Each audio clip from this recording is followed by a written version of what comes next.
Good evening. I would like to welcome everyone to the Town of Lexington Council meeting. This council meeting is being held at Town Hall on Monday evening, April 6, 2026, and is being broadcast live on the town's YouTube channel.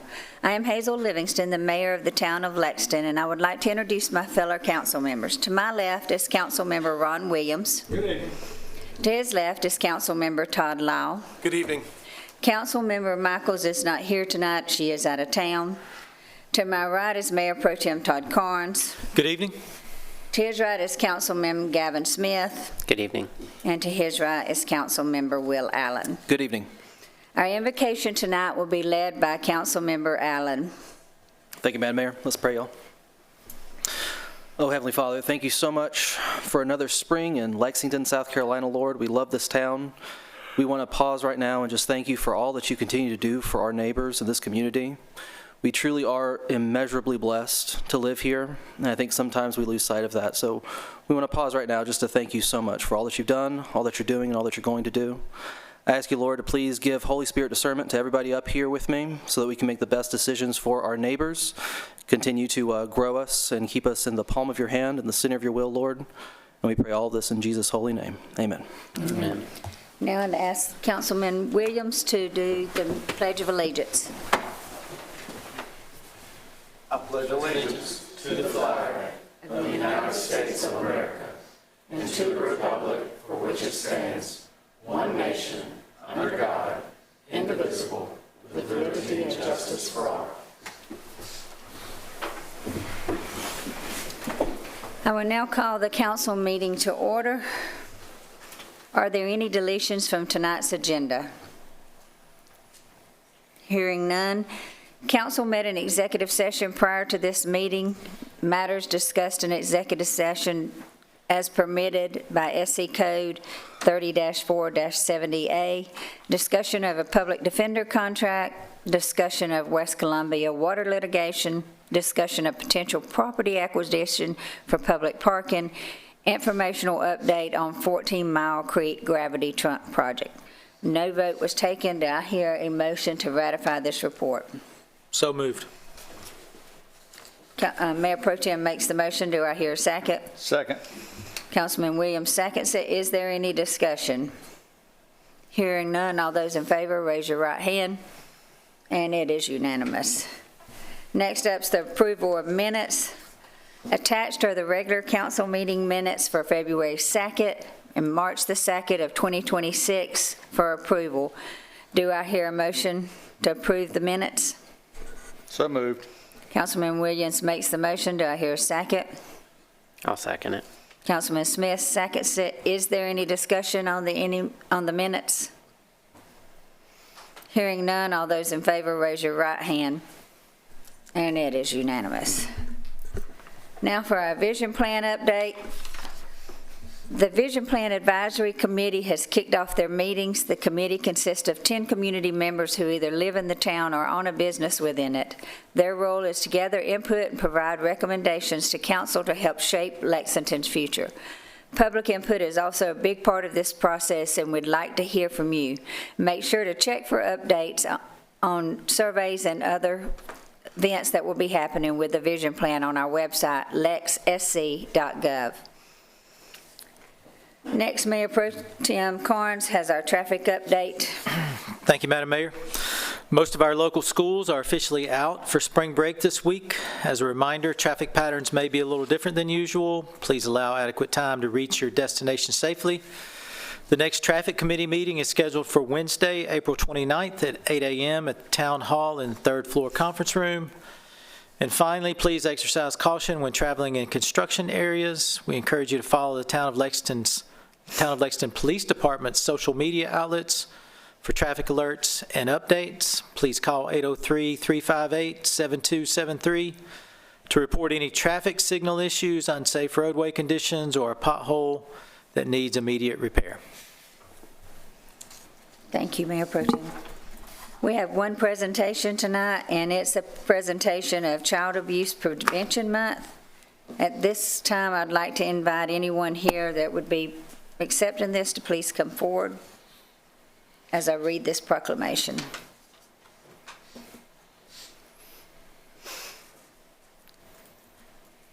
Whereas the children of Lexington are our community's most valuable resource and will shape the future of our town and state, and whereas the child abuse and neglect are serious issues that affect every segment of our community and require the commitment and partnership of us all, and whereas childhood trauma can have lasting emotional, psychological, and physical effects, and prevention remains the best way to protect our children and strengthen families.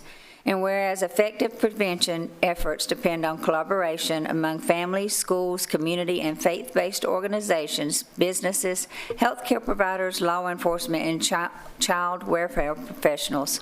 And whereas strong communities promote programs and activities that support safe, stable, and nurturing environments for all children, now therefore be it proclaimed that the mayor, town council, and citizens of the town of Lexington, South Carolina, do hereby proclaim April 2026 as Child Abuse Prevention Month and encourage all citizens to work together to protect our children and strengthen our families. Proclaim the 6th day of April 2026.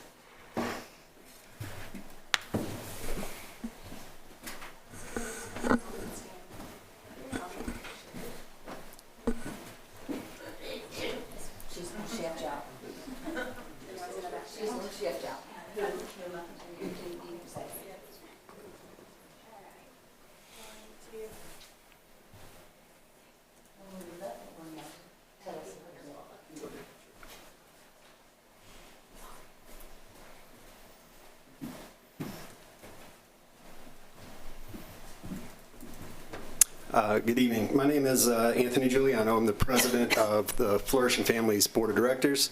At Flourishing Families, our vision is to meet the needs of vulnerable children by establishing trauma-informed, attachment-based culture of care in South Carolina so that families can flourish in connected communities. We're thankful to partner with the Dickerson Children's Advocacy Center as well as the Children's Trust of South Carolina to raise awareness for child abuse in our town. Additionally, we encourage educators, first responders, elected officials, and all citizens of Lexington County to support our vision to be the voice of the voiceless and to empower every child through safety, protection, and support. We want to thank the town of Lexington for supporting this vision through this proclamation and becoming a part of this connected community. Thank you. Thank you. Madam Mayor, may I? Yes, sir. Anthony, are all you guys with Flourishing Families, or we have representatives from the Dickerson Center here? We do have a representative from the Dickerson Center, yes. Okay. Yep. All right. The rest are Flourishing Families, yes. Yeah, would you like to say anything? I know you guys are right here in our back door. Please. Please. My name is Flavia West, and I'm the executive director here at Dickerson. And so I just really want to thank you all.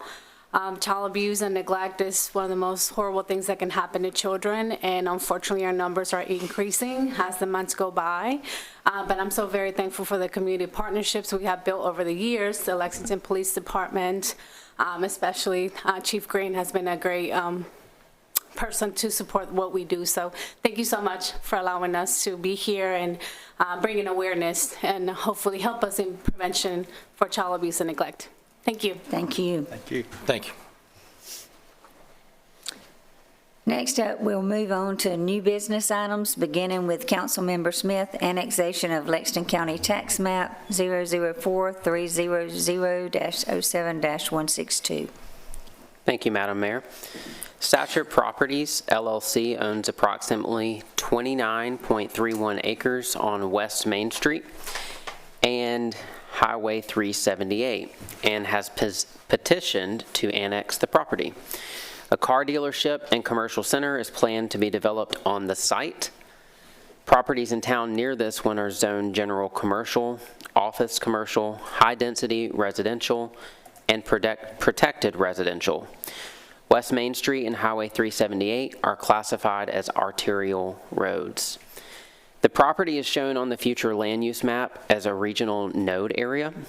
The comprehensive land use plan describes this area as a node containing medium to high intensity commercial, retail, hospitality businesses, which would be predominantly regional or national brands, and offices that cater to those traveling along major corridors.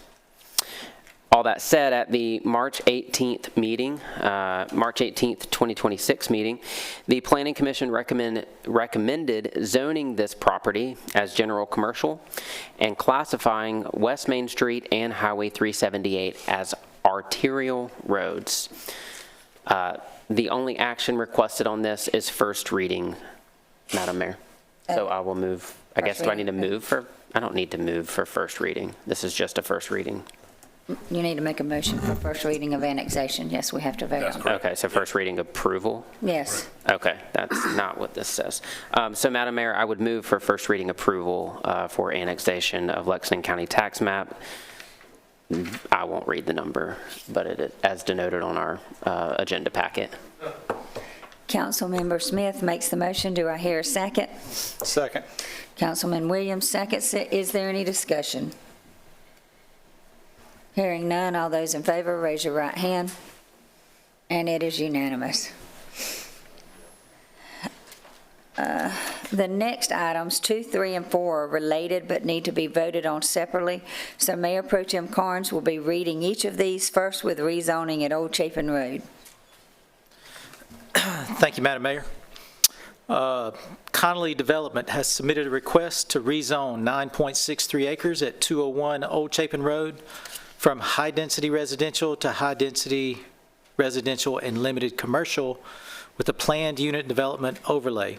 The purpose of the request is to support the proposed planned unit development of a 50-unit townhome project that will include 0.8 acres of limited commercial office space fronting on Old Chapin Road. Properties adjacent are zoned high-density residential, limited commercial, and protected residential. Old Chapin Road is classified as a collector road. At its March 18th meeting, the Planning Commission recommended approval of the rezoning request as submitted. And are we doing these one by one? Yes. So I make a motion for first reading approval. This one's for annexation, right? No. Rezoning. Rezoning, okay. And Mayor Pro Tem makes the motion. Do I hear a second? Second. Councilman Williams seconds it. Is there any discussion? Madam Mayor, Yes, sir. I have a couple questions. I guess I'll direct them to you, Rachel, and if you are unsure, maybe direct to who you find appropriate. I just wanted to put a few things on the record for those who are watching. I've had a chance to review the site plan and speak with Mr. Connolly and his team, but this parcel currently has townhomes on it, correct? That's correct. And do you know how many townhomes are on the property currently? I don't know, Mr. Connolly could answer that. We can invite him up to speak if Can I say one thing also too? I live right there on Old Chapin, directly across from where those apartments are. I don't know if it's okay to speak, I'm just saying. Really, it's not, but I could invite you up if you want to say something. I mean, I'm going to ask you to be very brief, though, if you come forward and tell us your address. No, I live at 142 Old Chapin Road. I own the home that actually has the 2 acres of land that's across from this. And I beg to differ, those are not townhomes. Those are apartments that are low-class apartments that I have seen all kind of different riffraff and stuff over there, which actually affects me, and I don't appreciate it. So I'm just letting you know where I currently live and what I physically see. And it's not, I beg to differ, it's not nice townhomes. Those are low-class apartments. Okay, I don't think that's what was said, though, was it? No, that's not what was said. I think what is being put out there is, and I can answer some of this, is this could be grandfathered in with 104 residential units and 16 garage structures going in, and he's asking to put 50 in. Is that correct? That's correct. Okay, Mr. Connolly, you want to come forward in case? Madam Mayor, could I continue my question? Yes. Thank you. Mr. Connolly, if you'd like to come forward, I just have a couple questions for you. Sure, no problem. First, I appreciate the time that you've taken with me to answer my questions directly. Sure. But I've had some questions from citizens, so I just want to ask them here for the record so that anyone watching can hear them for themselves. So currently, do you know how many townhomes, apartments are on the property currently? Well, it is apartments, Okay. garden-style apartments. All right. And they're, I believe, Currently, there's 24 apartments on site. 24, now, There were 30 there before the building burnt in like 2019. okay, Each building is 6 units on site, okay. and one building burned, and so there were 30, but there's currently 24. Okay, great. So 24 currently apartments on the site. A few years back, there was a fire. Before the fire, when those units burnt, there were 30. So you are proposing 50 units, correct? Correct. So that's a net gain of 26 units, if my math is correct, or 20 units. 20. Yeah, net gain of 20 units. So I guess more for Rachel now. So there was a few years back by the Planning Commission, a plan approved that the current developer who owns the property or property owner, they were approved to build nearly 100 homes, correct? Yes. So if they wanted to today, they have a vested right to come on there and build 100 units. Yes, sir. All right, and Mr. Connolly, you're proposing 50. Correct. So the town has an option right now to take 100 units or to have 50 units. That is our option. Yes, sir. Okay. Mr. Connolly could purchase the right to build the 100 units, but you've chosen not to do that, right? Correct. You are building 50 townhomes. 50 townhomes, and part of the PUD would be one commercial building. Okay. We're actually also acquiring the old JC hut that's also dilapidated. Right. And building a new commercial building, and all of that would front utilizing one access on Old Chapin Road. Okay, great. The point that I'm trying to make, Mr. Connolly, is that you are not taking advantage of the vested right of 100 units, but instead are really building half of what you could build. You could build 100, but you're building 50. Less than half, actually. It's Right. 114 units that it was Right. for. Right, so a net gain of much less than half. So that's the only point I'm trying to make today, is that we could end up with 100 units. We're actually ending up with 50. And when you deduct what was actually there, it's even less. So it's a small impact to that area. And I've seen the products that you build, and I suspect that it will be a nice facility that you're building. So that's the only point I was trying to make, is that you could build 100, but you're not building 100. You are only building 50. Correct. Thank you. Anybody else have anything? Hearing none, all those in favor, raise your right hand. And it is unanimous. Can I ask one other question? I didn't mean to interrupt. We- Are they going to tear down Can- what's there? Yes, yes. Mhm. Okay. You're on number 3. Sorry.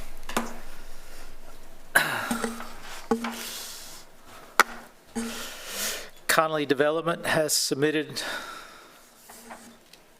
a request to rezone 0.92 acres at 100 Snell Grove Road from limited commercial to high-density residential with a planned unit development overlay. The purpose of the request is to support the proposed planned unit development of a 50-unit townhome project that will include 0.80 acres of limited commercial office space fronting on Old Chapin Road. Properties adjacent are zoned high-density residential, limited commercial, and protected residential. Old Chapin Road is classified as a collector road, and Snell Grove Road is classified as a limited local road. At its March 18th meeting, the Planning Commission recommended approval of the rezoning request as submitted. Madam Mayor, I make a motion for first reading approval of this rezoning. Do I hear a second? Second. We have a first and a second. Is there any discussion? Hearing none, all those in favor, raise your right hand. And it is unanimous. Madam Mayor, the last item related to this PUD, Connolly Development is requesting site plan approval for a planned unit development consisting of 50 townhomes on 9.43 acres and 0.8 acres of commercial office space located at the corner of Old Chapin Road and Snell Grove Road. Primary access to the development will occur from Old Chapin Road. Internal streets serving the townhomes will be privately owned and maintained. The proposed development represents the redevelopment of 2 existing properties currently occupied by a 30-unit apartment complex and the former J.C. Hutt building located at 100 Snell Grove Road, which is currently vacant. The project would remove these existing structures and redevelop the site with a combination of residential townhomes and limited neighborhood-scale commercial office space. A previously approved development proposal for the property allowed for 104 residential units and 16 garage structures, resulting in a density of approximately 11 dwelling units per acre. That project was not constructed. The current proposal reduces the overall density to approximately 5.3 dwelling units per acre. The proposed buffers and setbacks are consistent with those previously approved by the Board of Zoning Appeals for the earlier development. The project is requesting approval as a planned unit development due to the unique nature of the proposal and to allow modifications to traditional zoning requirements. The project differs from these requirements in the following ways. The redevelopment of an underutilized property combined with the integration of limited neighborhood-scale commercial uses makes the project appropriate for consideration under the planned unit development under the PUD development model. Front and side buffers and setbacks are reduced from traditional zoning requirements. However, the rear setback and buffer adjacent to the existing single-family neighborhood will maintain the required 100-foot buffer and 150-foot setback as required by the Town of Lexington zoning ordinance.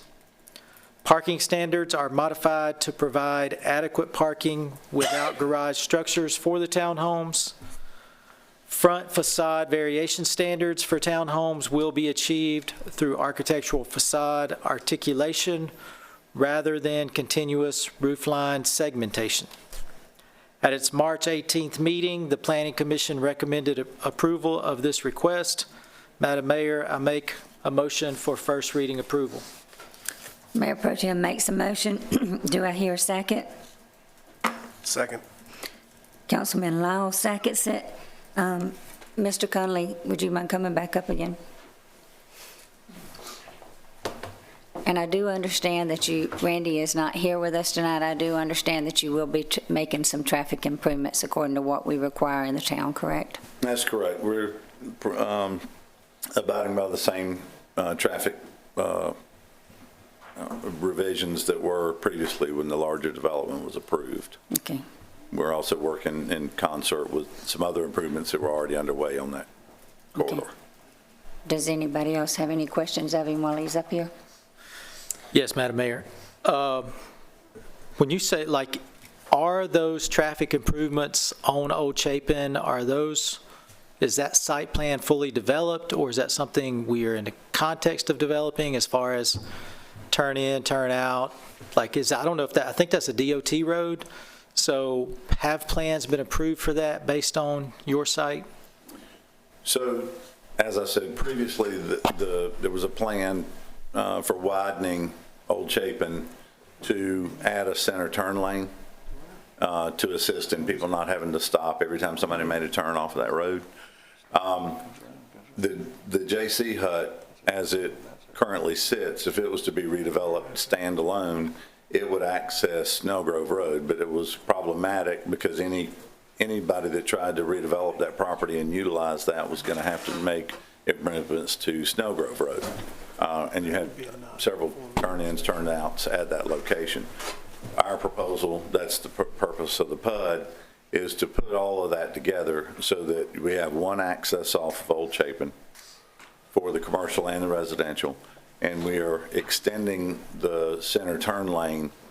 I think there's already one development up the road that is extending the center turn lane from the intersection down to in front of where my office actually is. Then we would pick up from that point and take the center turn lane all the way down to the end of our property, which would incorporate this development. Got it. Just Rachel, like, I don't know if we have all of that information. And I know it's just first reading.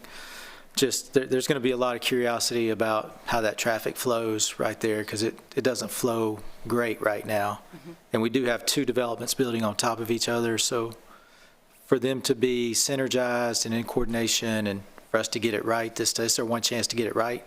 It's really my main concern, is try to get that right. And then the other thing, and Kevin, maybe you could just help me understand the parking standards. I know we have our zoning ordinance has, I can't quote it to you, but it's based on number of bedrooms of how our parking ordinance. So what is the exception that's being allowed for this one? Seems strange since we're cutting the units in half. So is there a variance being allowed for our parking standards?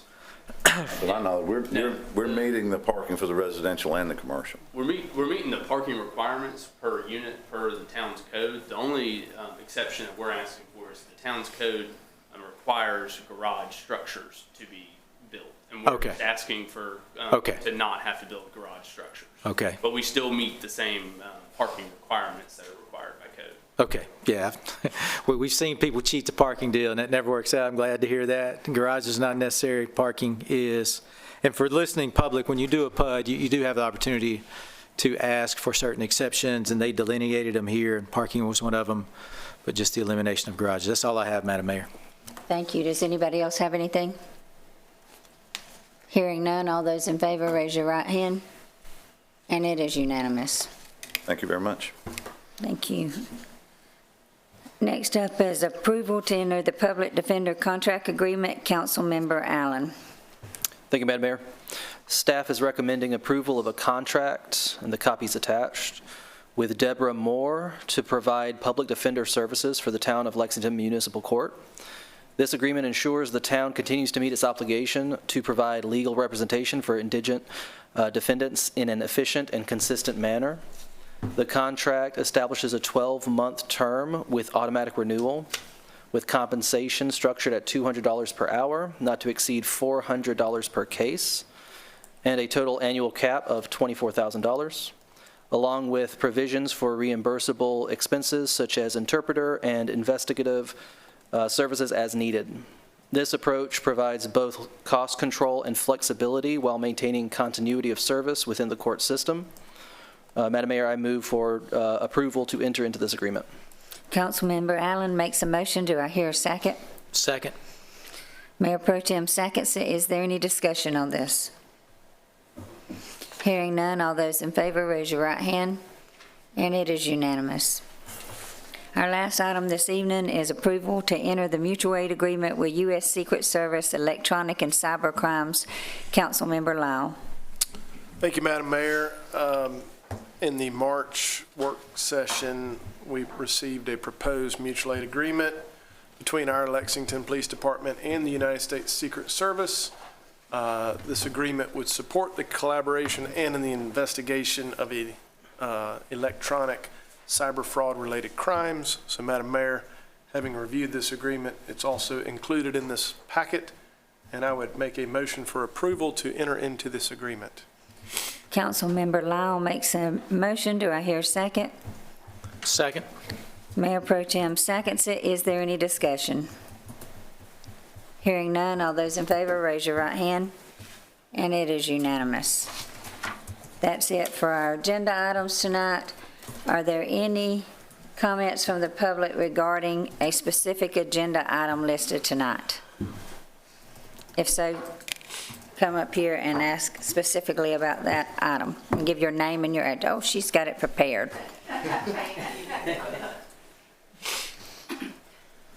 Thank you. My name is Paula Kaufman. I live in Wellesley at 201 Ellenbrook Way, and I'm here to speak to the agenda item for this evening's meeting about approving the minutes of the March meeting. In the interest of transparency, I was at that meeting. I left that meeting not sure what I heard. I got a copy of the minutes Friday when it was released, and I am still not sure what really happened at that council meeting. So I would like to suggest concerning a letter that the mayor was authorized to sign and send to the county. Could we include a copy of that letter in the next agenda package so that we can all see what happened? I know it concerns something about policy, I don't know whether that's new policy, old policy, and I don't think this is a forum for discussion, since we might all want to see what it says. I'm going to defer to our town attorney to tell us if that's okay. Madam Mayor, Council, normally documents like that are letters or agreements or any other items are not included in the minutes. They are public documents and can be requested through FOIA. So that's, I mean, there's nothing preventing it from going in the minutes. However, that's not standard practice to include them in minutes and that are released at the next meeting. It's just the action, recording the action of the meeting is what the minute is in the minutes, and that's what was recorded. So if she sent in a FOIA request to Laura, it will be very simple and she can get it easily without any work or any cost or anything like that? Okay. Can you do that? Just send Laura an email? Well, that will give me the information. It will not give anybody else that information who may be watching or may be present. Mayor, was that letter part of the packet? I'm happy to respond. It was Okay. not part of the packet. Okay, sure. Ma'am, you're welcome to send Laura an email and she can process it. We use an online FOIA portal, and so when you submit it to her via email and she responds to you directly, she'll then upload it, the request and the response to the FOIA portal. It's publicly available online, so anyone can actually go to see everything that's been FOIA'd and the responses that we provide, so it would then become available in the public realm. If the public knew it was there.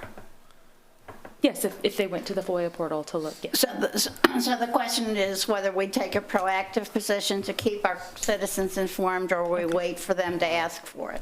Hold on. If I may, I don't think that was appropriate. The phrasing of it wasn't a mutually exclusive question.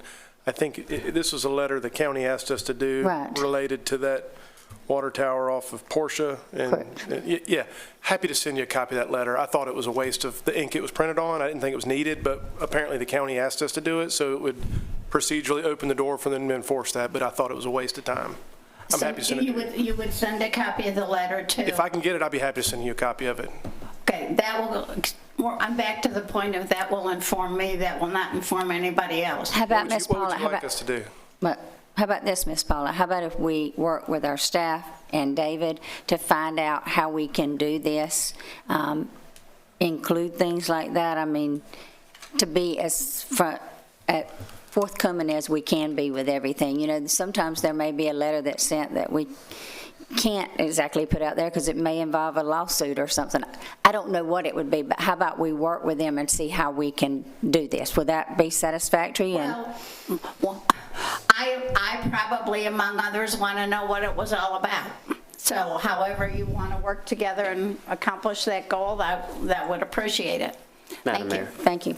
I think what Ms. Paula is asking, and I think she raises a good point, is when there is an action in our council meeting to direct staff to send a letter or to sign a contract, and correct me if I'm wrong, but oftentimes when there's an action to sign an agreement, the backup materials are then included so that the general public could read that contract. It may not be the ratified contract, but in the instance of sending a letter, when we direct you to do that, that letter was not included. So what Ms. Paula, I believe, is saying is I just want to know what's in the letter. So I would be in favor of our posture moving forward is if we're asking for a letter to be sent and the action requested is for it to be sent, then I think we should include that backup material so the citizens know what the letter sent. And unless there is an instance, like the mayor mentioned, where it's, a legal matter or something, which I really don't recall many times where we do that. Well, in this particular case, and I can't speak to any other precedent, but in this particular case,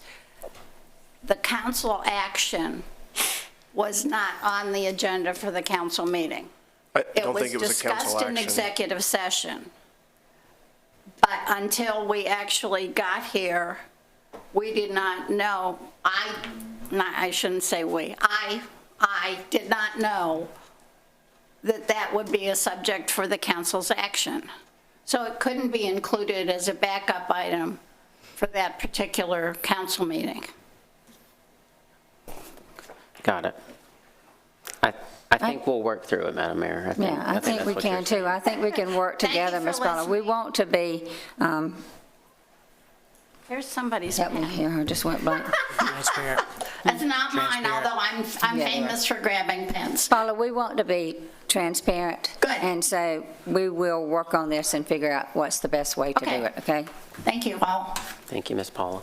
I was just saying thank you. Any questions from the news media? Any questions or comments from staff? First, I would like to take a moment to welcome new employees to the Town of Lexington family. Hired in March, we welcome Lance to the IT department, DeQuan to the police department, and Addison to the utilities department. Next, the annual Wine Walk will be held on May the 9th, 2026, from 4 to 7 on Main Street. Tickets are currently on sale, and we encourage everyone to come out and enjoy this wonderful community event. The spring concert series at the Ice House Amphitheater is already kicked off last week. It was packed. The next concert will be held this Thursday, April the 9th, 2026, featuring Bourbon Sons, a great mix of rock and country music. It's always a fun evening, and we hope to see you there. We also have an exciting announcement regarding the splash pad at Virginia Hilton Park. The splash pad will officially open for the season on Friday, May the 1st, 2026. We invite everyone to come out, enjoy the park, and cool off as we head into the warmer months. I would also like to take a moment at this time to send condolences to Councilmember Smith and his family, especially his mother, and the loss of his mama. And I think that's what you called her, your mama. And we all know losing a grandmother and a mother is very tough in our lives, so I'm speaking for our council that we'd like to send our condolences in from the town staff. Thank you. And if, Madam Mayor, if you wouldn't mind just a moment of personal privilege. Bear with me for just a moment. I wanted to share something personal because so many of you have reached out, so I would just appreciate your patience for a minute or two. As many of you know, over the last week, my family has walked through something that many families know all too well, but I would say something that not many of us are prepared for. I know I certainly was not prepared for it. My grandmother, and I didn't call her my grandmother, I called her Mamaw, Mamaw Elaine. She suffered a massive stroke on Friday, March 27th, completely unexpected. Would have never thought it. By the grace of God, she happened to be at my parents' house and was rushed to Lexington Medical Center, or now we call it Lexington Health. And I was blessed to spend a lot of time with her, sitting beside her, holding her hand, talking to her, praying, just trying to be there in every moment that I could. Nearly every night she was surrounded by her daughters and her grandchildren, some great-grandchildren. And I kind of laugh. I was telling some of our town staff that if my grandmother knew that her grandchildren, including me, were sleeping on the floor of her hospital room, she would have never had that. She would have told us to go home. And I just kind of chuckle every time I think about that.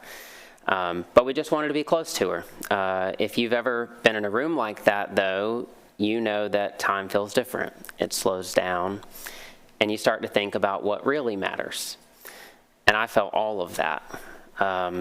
Last Friday, on Good Friday, my mamaw passed away peacefully, surrounded by her daughters and her grandchildren. And she transitioned to eternal glory on Good Friday. What a powerful and meaningful blessing that has really stuck with me. But earlier today, just before we came to council, I say all of this because my family gathered for a private family visitation. And we held each other close, and we shared stories, and we laughed, and shed a lot of tears, and even a few laughs. And I'll be honest, there were a few moments today that I thought, I don't think I'm gonna make it to the council meeting tonight. I'm not one to say things like this. I think the mayor would attest, but I'm hurting. I'm absolutely hurting. I miss my mamaw, and I did not expect it. I wasn't ready. But then I sat there today and I thought about it and who my mama was, and she always showed up. Not just when it was easy, but certainly, and she certainly had her moments of trial in her life, but she always showed up, no matter what. For the big moments, for games, proms, graduations, the small moments, phone calls, lunch at Cribs. She loved Cribs here in the town. And I remember as a child her taking me to Virginia Hilton Park to play. And even most recently, you all met my grandmother when she sat right there at my swearing-in ceremony in December, and she smiled ear to ear. She was so proud. And she was so excited that she got to meet the mayor. I remember her telling me, I can't believe that I got to meet the mayor. But my mamaw never missed what mattered most, and when I was sitting there today, it kind of felt like she reminded me that I needed to be here tonight, because somewhere along the way she taught me that showing up matters. It matters in our family and in our communities. And it's like she whispered to me today to show up, no matter how much I'm hurting. So here I am. I'm doing exactly that. My mamaw didn't ask for anything. She would probably hate that I'm recognizing her right now, but she always gave her time and her energy, and it shapes how I see people and how I treat people. And I just want to close with this. When any of you reach out to me, any of you here, any of you on council, any of you watching, when you call me, you text me, you stop me somewhere in town, I want you to know that you're getting a little piece of my mamaw too, because she taught me to show grace, to always show up, to fight for what I believed in. And I've seen a lot of that in y'all over the last week too. Many of you on council, our staff, and so many of you in the town through calls and messages, emails. You've sent me flowers. Some of you showed up to visit her in the hospital and pray for her. And I've seen that, and it meant so much to me in the way that this community shows up for one another. So I want you to know, just like my mamaw meant the world to me, and just like pieces of her will live on in me forever, it means the world to me how you all have supported me and my family during this time. So lastly, I do want to say thank you specifically to Lexington Health and all of her nurses. I wish I could remember all their names, but we are so blessed to have Lexington here in our community, where my mom is proudly a nurse. So to all the nurses, the doctors, the caregivers, the team at Kaufman Harmon who's taking care of her arrangements, I just want to say thank you. Your kindness and your compassion has meant more to me than I can put into words, and I know they would mean a lot to her too. So thank you, and thank you for bearing with me for a couple minutes as I paid a little bit of tribute to her. So with that, I'll yield back to you, Madam Mayor. Thank you. So that concludes our business for this evening. Thank you for watching. We are adjourned.